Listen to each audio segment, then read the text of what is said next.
Elementos de la oración. Ok, ¿qué son los elementos? Elementos de la oración comunal. De la oración comunal. Ok. ¿Por qué bueno, empecé a hablar de los, ¿cómo se llama? Del Padre Nuestro, pero miren, mejor me siento. Pues. Ok. Recitar los 10 mandamientos. ¿Quién se lo sabe? Yo una vez en mi iglesia les dije los 10 mandamientos. Y otra cosa también hay que recitar. Pero los 10 mandamientos están en Éxodo 20. Del 2 al 17. Y también es recitar la Shema. Recitar la Shema. Está en Deuteronomio 6, del 4 al 9. También están los otros, bueno, también aquí en Deuteronomio, está en Deuteronomio también los 10 mandamientos, del 5, del 6 al 21. Y la Shema también aparece en otros lados, pero le voy a dar otros todos los versículos. O sea, que hay que recitar elementos de la oración comunal, los 10 mandamientos, la Shema, y también y donde están todos estos pasajes donde están la Shema, también están Deuteronomio, bueno, no, otros pasajes que también son considerados así, Deuteronomio 11, del 3 al 21, y en Números 15, 37 al 41. Entonces, todos estos pasajes que hablan de la Shema y de los 10 mandamientos son elementos de la oración comunal. A mí me gusta que oremos el Padre Nuestro en comunidad. Yo soy uno de esos que en mi iglesia lo hacemos. Otra cosa que se hace en el culto comunal es alabanza a Dios. El arca del pacto conmigo está, ¿verdad? Alabada a Jehová, porque Él es bueno. Yo conozco personalmente al que hizo ese versículo, el que hizo ese corito, a Arístides Méndez. Me decían que yo era su hijo porque yo me parezco a él supuestamente. Íbamos a la misma iglesia. Veracot. ¿Qué quiere decir? Bendiciones. Bendiciones. Y singular es veracá. Y esto lo encontramos en ¿cómo se llama? Lo vamos a ver en Lucas, porque estamos hablando del segundo templo. Así que en Lucas 1:68, según de Corintios, porque están escribiendo judíos aquí, pues. O converso, porque Lucas era prosélito. Efesios 1:13, 1 Pedro 1:3. Entonces, lo que vemos aquí, las bendiciones, que bendito, bendiciones, todo eso, esto es parte del judaísmo segundo templo. Agarran todos estos versículos como parte de prueba de estos veracot, las bendiciones, la alabanza a Dios. Y qué más, y Baruch Atav Adonai. ¿Ustedes lo han oído esto alguna vez? Esto lo han oído alguna vez. Baruch Atav Adonai. Alabado sea Señor. Eso es lo que quiere decir. Baruch Atav Adonai, alabado sea el Señor. O Baruch Adonai, que quiere decir bendito Señor. O Baruch Adonai, alabado sea el Señor. O bendito Señor. Entonces son formas de hablar acerca del Señor que encontramos en el judaísmo del segundo templo, que también aparecen en el Nuevo Testamento. También hay himnos en esta alabanza a Dios. Himnos, o como se dice, joyadot. Esto ya lo mencioné antes, joyadot. La idea es que los humanos oren junto con los ángeles, es implícita en Qumran. Una vez más, aquí está la cosa. ¿Se acuerdan que y una vez más entramos en el problema de cuando dice, y si hablo en lenguas angelicales, y la gente decía, está, ¿cómo se llama? Pablo ahí está usando una hiperbole, mentira, porque en el testamento de Job sabemos que se cree que las personas pueden hablar como en el lenguaje de los ángeles. Entonces, una vez que ya todo se descubrió, esa explicación de la hiperbole se cayó. Pero también la idea de que los humanos oren junto con los ángeles es implícita en Qumran.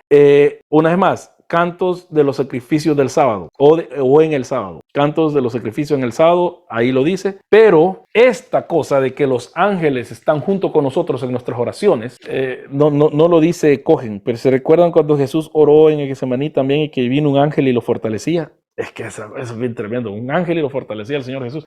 Para mí no necesitaría eso. Pero esto de que los ángeles están en nuestros cultos con nosotros está en 1 Corintios 11:10. Por causa de los ángeles, dice que la mujer se tiene que tapar la cabeza por causa de los ángeles. Y está en 1 Pedro 1:12. Cosas que los ángeles quieren ver también. Entonces, dentro del judaísmo segundo templo, específicamente dentro de los de Qumran, en los cantos de los sacrificios del sábado o en el sábado, decía, ellos creían que los ángeles estaban junto con ellos adorando, porque como no tienen sacerdotes, como no tienen templo, ahí estaban con nosotros. Los cristianos también creíamos en esto, nosotros. ¿Lo han leído ustedes a veces? ¿Qué pueden decir acerca de esto? Porque esto es súper interesante, al menos para mí. ¿Alguien puede decir eso? ¿Alguien puede comentar? ¿O quiere comentar? Hola, sí, soy yo, Luis.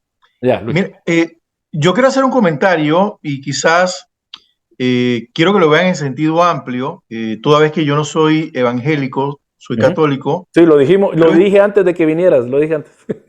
pero esto me evoca mucho a la oración del yo pecador. La oración del yo pecador dice lo siguiente: yo confieso ante Dios Todopoderoso, ante ustedes, hermanos, que he pecado mucho de pensamiento, palabra, obra y omisión, por mi culpa, por mi gran culpa. Por eso ruego a Santa María siempre Virgen, a los ángeles y a los santos, y a ustedes, hermanos, la intercesión que se pide ahí, que intercedan por mí ante Dios nuestro Señor, es una intercesión en oración. No una mediación, sino en función a la comunión que hay en la liturgia entre los hermanos presentes y los santos con los cuales también tenemos comunión, Sí. los hermanos que ya no están. Y eso me llama la atención porque hay como una serie, guardando claro, lógicamente, los matices, pero hay un paralelismo que pudiese encontrar en cuanto a nosotros consideramos que hay una comunión con los ángeles dentro del culto racional que realizamos a Dios. Exacto, bien interesante porque lo que oraste, digamos, yo como evangélico, yo lo único que objetaría fuera con la Virgen María, ¿verdad? Pero incluye los ángeles. Exacto. Los ángeles. Y la intercesión no es en función de la mediación, porque todos sabemos que tenemos un solo mediador ante Dios, que es Jesucristo, nuestro Señor, pero en cuanto a la comunión de los santos, como yo puedo pedirle en comunión al pastor Luis que interceda por mí en oración, y le pida a Dios en oración por alguna dolencia, alguna queja que tenga yo o alguna circunstancia que tenga yo, en la comunión que tenemos como santos dentro del pueblo de Dios, usted puede interceder por mí en oración. Exacto. Así también dentro del culto racional, los ángeles entran en comunión con nosotros cuando nosotros estamos adorando a Dios. Sí, es que lo que pasa es que nosotros nos hemos olvidado de todo eso, y aunque lo tenemos en la Biblia bien claro, ¿verdad? Sí, correcto. Pero nosotros le hemos quitado la sobrenaturalidad a la Biblia. Todo Así es racional, todo es puro racional. Todo racional. Y eso viene de, ¿cómo se llama? De nuestra lectura individualista. Y vos como católico también, Luis, vos sabés que eso también, la Iglesia Católica, muchos no creen eso. No, sí, totalmente. Pero con estos estudios, casualmente yo estaba buscando dentro de mi Biblia de Jerusalén, con estas clases del judaísmo del Segundo Templo, algunos elementos que sí me hacen mucho sentido en cuanto al tema litúrgico que tenemos nosotros. Y he encontrado muchos paralelismos. Y ahora que usted lo menciona, yo estaba dándole vuelta a esa oración. Está bueno, bien, excelente. Porque sí, dentro del mundo evangélico protestante es por la influencia que hemos tenido últimamente en el mundo de habla hispana, porque el mundo de la iglesia está bien. Aunque sí, también ha afectado, pero pero específicamente el mundo de habla hispana es por la reforma, los reformados, que han querido, ¿cómo se llama? Quitarle todo lo sobrenatural a la Biblia por los excesos que se han visto, o mejor dicho, a la vida cristiana, por los excesos que se han visto. Han querido prácticamente hacer lo que Bullman hizo con el cristianismo. Han querido, ¿cómo es? Desmitologizar, demythologize, en inglés más fácil para mí, demytologizar al Nuevo Testamento. Y por eso es que desmitificar. Sí, ¿cómo? Desmitificar, ¿va? Desmitificar. Gracias, desmitificar. ¿Vale? Demythologize en inglés, por eso, disculpen, aparte de que tengo un problema como ustedes ya se fijaron, tengo un problema de speech impairment tengo yo, que yo tartamudeo y mucha gente me pone siempre esos comentarios abajo que yo tartamudeo mucho, que para qué hablo, para qué hago videos. Y alguien me defendió, gracias, que dijo, no, si Luis Jovel se aprende, ¿verdad? Y también en mis traducciones hay veces que pienso, ¿será cómo se dice? Desmitificar. Mucha gente ha querido desmitificar y quitar todo este componente espiritual de la Biblia por tener cierto orden y tiran lo espiritual por la ventana. Y por eso como cuando usted estaba leyendo el Salmo 91, cuando estaba leyendo el Salmo 91, no temerás al terror de la noche, ni la saeta que huele de día. Yo cuando hablaba con algunos cristianos, ellos pensaban que las saetas que eran flechas que estaban cayéndole encima a la gente. Exacto. Y yo les decía, no, eso estaba haciendo referencia a seres espirituales de la región circundante, sí, donde estaban los judíos, de los dioses con los cuales los judíos tenían pugna por adorar al Dios de Israel. Entonces la gente no, pero eso, él está hablando de la guerra, de la persecución, no bajo ninguna circunstancia, ninguna circunstancia. Y eso es lo que pasa, de que el pentecostalismo ha hecho bien en enfatizar lo espiritual, ¿verdad? Y aún dentro de la Iglesia Católica está el movimiento carismático que ha querido enfatizar eso, porque muchos en la Iglesia Católica se han opuesto a eso también. Pero bueno, ahí está, interesante. Por eso les digo, ¿cómo se llama? Yo lo que dije, Luis, antes que vos vinieras, mencioné un poco a Santiago Alarcón, que cómo es que vos sos católico, pero sos comprometido con tu fe. Vos lees, te informás, en cambio, como podemos ver, Santiago hace videos, pero totalmente sin formación ni en lo elemental, ¿verdad? Yo tengo una pregunta sobre esto, la oración que acaba de decir del yo pecador. Ajá. Pero aquí la parte que yo creo que no creo que es la parte que dice, no, por eso ruego a Santa María Virgen y a los santos, ¿no? O sea, estamos hablando de pedir intercesión a los muertos. Eso nosotros como evangélicos creo que no creemos en eso, ¿no? Sí, lo dije. Porque dice, ruego a Santa María Virgen, a los ángeles, vale, a los ángeles entiendo, a los santos no, y a ustedes hermanos, ¿no? Yo creo que nosotros como evangélicos sí, entiendo tu punto, pero para el cristianismo antiguo es lo que yo he tratado de estudiar, porque créeme que cuando yo volví a la iglesia católica, yo venía de la iglesia pentecostal y hay algunas cosas que todavía me hacen ruido, ¿no? Me hacen ruido y me ha costado adaptarme. Pero para los cristianos primitivos, la muerte del creyente no lo separaba de la comunidad. Y tampoco para los protestantes, porque, y eso es otra cosa, Maravi, yo le iba a poner aquí, pero existe dentro de nosotros los evangélicos protestantes históricos, por decir así, la creencia entre la iglesia militante que está aquí y la iglesia triunfante. ¿Nunca has oído ese término? La iglesia militante que estamos aquí, eso lo creía tanto Lutero como Calvino y todo ellos, hablando de cosas que creían. Por eso le digo, Santiago está atacando el evangelicalismo que nunca conoció él. Él nunca conoció ese evangelicalismo. Por eso es que es un mal, yo no sé, Luis, yo no sé si lo querés hacer público tu opinión, pero por eso lo que dije, de que vos sí sos un católico informado de tu fe, que sabías qué es lo que quería el protestantismo y no estuviste de acuerdo, entonces te fuiste de vuelta al catolicismo. En cambio, Santiago hace videos, critica el evangelicalismo, supuestamente él era apologista del evangelicalismo y está demostrando de que él ataca cosas que no sabía, ¿verdad? Y que aún no las entiende aún. Y el ejemplo es este que Maravi y los demás, los reformadores, y yo creo también esto, en conforme a lo que está diciendo Luis, que la iglesia siempre ha querido esto, y cuando habla de la iglesia no solamente está hablando de la iglesia católica romana, estoy hablando de la iglesia ortodoxa, estoy hablando de la cóptica, estoy hablando de la iglesia de Oriente, porque cuando la gente, están diciendo de iglesias, eso es lo que hace el católico usualmente de banca, está hablando de catolicismo. Yo estoy hablando, cuando nosotros ocupamos la palabra católica, estamos expandiendo la iglesia hasta toda la esfera, la esfera terráquea, no solamente o una iglesia que está en Roma, ¿verdad? Eurocéntrica, no.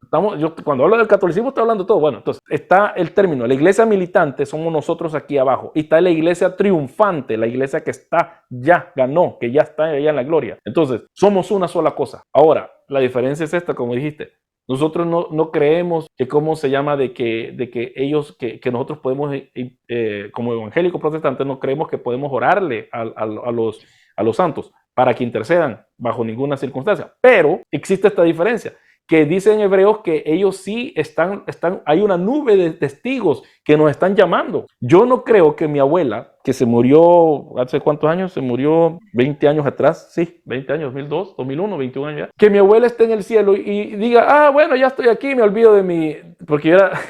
El día antes que se murió dijo que yo era el nieto preferido. Ya estoy aquí, me olvido de Luis Alberto. Mi familia a mí me dice Luis Alberto, es el nombre, es mi nombre.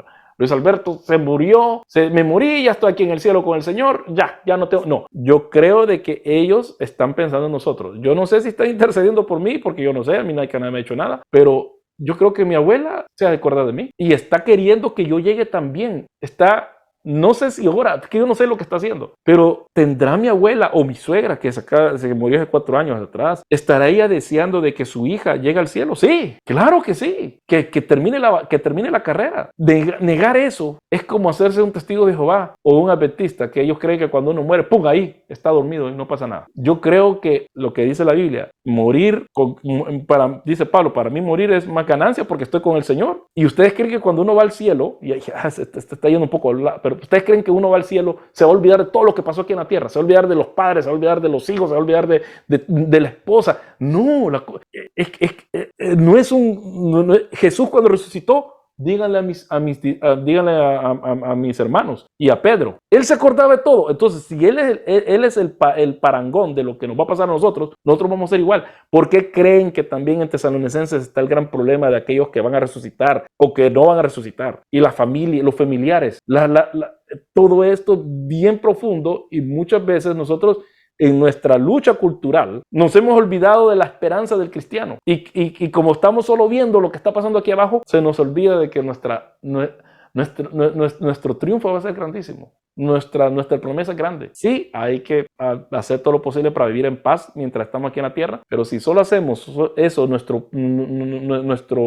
nuestra meta, solo porque nos da más dinero monetizando todos esos relajos, perdimos el blanco total. Y el evangelio que están viviendo ya no es evangelio. Ahora, para terminar, Luis es católico, él cree que ¿cómo se llaman? Los santos, y junto con María están allá intercediendo por nosotros. Aquí nosotros vemos que Luis, yo pienso que aquí también entra lo de la parábola de el rico y Lázaro, ¿no? Si el rico estaba pensando en sus hermanos, eso es lo mismo sucede en los que están allá en el tema de Abraham o en el país. Aún hay memoria. Después de la muerte, aún hay memoria. Y el padre Abraham le dice al rico, tú en tu vida tuviste todo y Lázaro no. Ahora él descansa y tú estás ahí fregando, está quemándose, ¿verdad? Y no, padre Abraham, le dice, manda a él para que si uno se resucita entre los muertos van a creer. Y Abraham le dice, no, ahí tienen a Moisés y a los profetas, que lo oigan a ellos. Entonces, eso queda aún en la mente de uno. Todo eso, uno no deja de existir solo porque se le pudre el cuerpo a uno. No, la oración de los creyentes en Apocalipsis. Eso iba a ir. ¿Hasta cuándo, Señor, no vas a vengar nuestra sangre? ¿Y qué hicieron? Mira, ¿sabes qué? Ponete esta camisa blanca y callate. Y espérate hasta que mueran el resto de tus hermanos. Por eso es de que el evento que fui yo ayer se llamaba Babilonia. ¿Y cómo es que Babilonia va a ser destruida? Sí, pero no va a ser destruida poniendo políticos en los gobiernos. No va a ser destruida así hasta que muera el número de tus hermanos. ¿Qué diferente evangelio están siguiendo? Ayer yo salí desconcertado de esa gente. ¿Qué diferente evangelio están siguiendo? Y gracias por Apocalipsis. Eso, vamos a ser muertos. Y cuando todo se ve aquí, hasta todos destruidos los cristianos aquí abajo, los creyentes, Dios regresa. Cuando ya esté como ya, todo ya perdido, estos ganaron. No va a ganar el diablo, Dios va a ganar. Pero cuando ya todo esté ya como perdido, porque nosotros nunca vamos a tener que perder la esperanza. ¿Saben quiénes? Y con esto sí quiero terminar, porque si no, nunca voy a terminar. Un ejemplo de gente que tenía fe mal puesta. 2 ejemplos. Cuando los alemanes morían en el este, en Rusia, y sabían que iban perdiendo la guerra, habían alemanes que se morían diciendo Mein Führer, mein Führer, mi Hitler, ¿va? Mein Führer, mein Führer. Así se morían, teniendo fe de que aún podían ganar la guerra. Ahí, y aquellos que están, no sé si alguno de ustedes ha estado en Estados Unidos viven en Estados Unidos, algunos de los que están viendo, pero ustedes vieron cómo hay gente que tenía COVID, se estaban ahogando y decían, es mentira, y se morían así. It's a lie, it's a lie. Ahí quedaban muertos. ¿Por qué? Porque el COVID, cuando no tiene la vacuna, usualmente, que sea casi no sé cuál será el porcentaje, pero el alto porcentaje, si alguien no tiene la vacuna y tiene problemas de pulmón y todo eso, se mueren así rápido. Pero ellos decían que era mentira, porque creían, aún muriéndose, de que lo que los estaba matando no existía. Así hay gente convencida, y lo voy a decir ahorita. ¿Quién es uno de esos? El hombre que escribió la mejor refutación del secesionismo. Así se murió él. John Ruthven. Él negaba la existencia del COVID. Él la negó. Hasta a mí me regañó una vez que yo le escribí, hermano, no diga tanta cosa.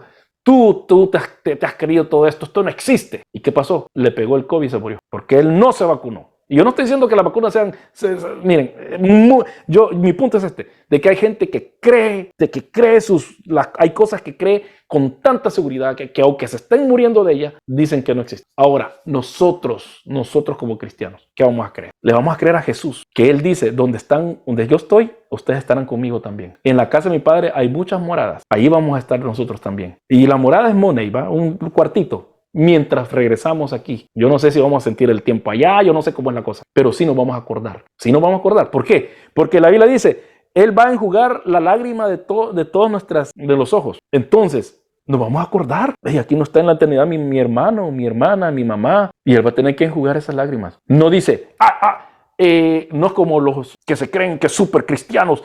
No hay problema, si estoy con Cristo todo lo tengo. No, el Señor aún va a tratar con nosotros, con nuestros dolores aún allá en la eternidad. Él es el mejor consejero, ¿verdad? Hablando de lo que allá en España no creen ni que hay que ir a consejero ni todas esas cosas. Él es el mejor consejero, porque Él nos va a oír y nos va a dar a entender las cosas, por qué terminaron las cosas como terminaron. Ese es el Cristo ¿cómo es? Es el Cristo que yo predico y no me canso de predicar. Sana a los enfermos, levanta a los muertos y restaura todo. Esa es mi fe. No crean que todo es puro aquí. No. Que usted cree que hay sanidad el día de hoy. Sí, porque mi Dios aún sigue vivo. ¿Verdad? Bueno, ok. 1, 2. Elementos de la oración comunal. Recitar los 10 mandamientos y la Shema. Alabanza a Dios. Faltan 2 más. Ok. Sí, porque no me den cuerda porque empiezo a predicar y ¿Algún otro comentario? Hay muchas cosas pastorales, hermanos. Esto no es solamente puro conocimiento. Es conocimiento, sí, pero si ustedes van a conocer todo esto y no lo van a aplicar para su vida, les voy a decir, han despreciado su tiempo, han despreciado su dinero, se han desvelado porque están de noche, ustedes han despreciado su tiempo. Porque todo esto es conocimiento muy bueno, pero si no lo aplican a la vida espiritual, ese es el problema de los exfundas. Ese es el problema de los exfundas. No lo aplicaron nunca. Dice 3, peticiones. Peticiones, ok. Las oraciones comunales, disculpen. Elementos de la oración comunal. Número 3, peticiones. Peticiones que es Shemoné Eres. Es Erev. Okay. Eso es lo que dice Shemoné Erev. Ok. ¿Y qué esto quiere decir? Miren, si son salvadoreños, no se vayan a creer, pero los 18. La Mara, ¿va? Shemoné Esreb, los 18. ¿Y qué son 18 peticiones? Tiene similitud al Padre Nuestro, que está en Mateo 6, 9 al 13, que lo leímos, y Lucas 11, 2 al 4. Son las 18 peticiones que se hacen. No las voy a decir ahorita, pero solo eso es lo que les quería mencionar. Cuando vi eso, 13, los 18, ¿qué pasa? Dije yo. Lucas 11, 2 al 4. Se parece mucho. Y por último, y la última cosa de la ¿cómo se llama? Elementos de la oración comunal comunitaria. Lo último es lo que a todos nos gusta. Estudio de la Escritura. De la Escritura. Estudio de la Escritura. Salmo 119. La lectura, y aquí es donde entra la cosa de que hablamos acerca de los leccionarios. El leccionario nació de aquí, de esta época, ya después del Segundo Templo, en la época del Segundo Templo, hemos dicho. La lectura parcial de la Torá cada sábado viene de Deuteronomio 31, 10 al 13. Estudio de la Escritura. La Torá se tenía que leer todos los sábados, en el templo o en el tabernáculo, ahí es donde tenía que leer. Ya para el Segundo Templo, se leía también en la sinagoga. ¿Se acuerdan cómo Jesús entra y lee? Se leía en Israel cada 3 años y medio. O sea, en Israel, la Torá tomaba 3 años y medio en leerla. O sea, que cada sábado se leía un poquito. Y eso es una cosa que yo encuentro, bueno, muchos, la Iglesia Católica y la Ortodoxa y la Anglicana y la Luterana y algunas metodistas aún siguen el leccionario. La mayoría de iglesias evangélicas, yo no sé, algunas presbiterianas también, yo no sé, Maravilla, allí en tu iglesia siguen el leccionario o se predica lo que le pega la gana a Vaz cuando le toca. No la sigue entonces. No te oigo, Maravilla, no te oigo porque no se oye, Maravilla. Okay. Coge un libro y lo predica hasta que lo acaba y después otro. Ahora está en Eclesiastés. Bueno, sí, porque la predicación es positiva. Pero ¿cómo se llama? Pero cuando se habla del leccionario, aquellos que ustedes saben, se hace una lectura del Antiguo Testamento, un salmo, una epístola del Nuevo Testamento y un evangelio. Se leen 4 cosas y la idea, Luis, vos te vas a acordar, a los 3 años ya está lista toda la Biblia. Si no agarraste nada de lo que predicó, al menos leíste la Biblia en 4 años, en 3 años. Esa práctica viene de los judíos. Estudio de la Escritura viene de Deuteronomio 31. En Israel, cada 3 años y medio se terminaban de leer la Torá. En Babilonia era solo un año. En un año se trataban de leer la Torá. ¿Okay? Y se hacía una exposición. Aquí donde entra esto. Pero viene de Nehemías, en Nehemías 8:8. No crean que en Israel siempre se predicó. Nehemías 8:8, ¿qué es lo que dice? Vamos a ver. Nehemías 8:8. Donde Esdras, porque Esdras es el sacerdote. Y leyeron en el libro de la ley de Dios, traduciéndolo y dándole el sentido para que entendieran la lectura. Para que entendieran, porque lo traducían. Porque todos estos que venían del exilio, ¿qué hablaban? ¿Quién se recuerda? ¿Qué hablaban? No hablaban hebreo, ¿qué hablaban? ¿Quién se acuerda? Griego. No, ¿cómo vas a creer? No era el arameo. Arameo, exacto. ¿Cómo se llama? Eso, bueno, arameo. Aunque, para que John Wesley no quede así tan mal, vamos a ver después cómo el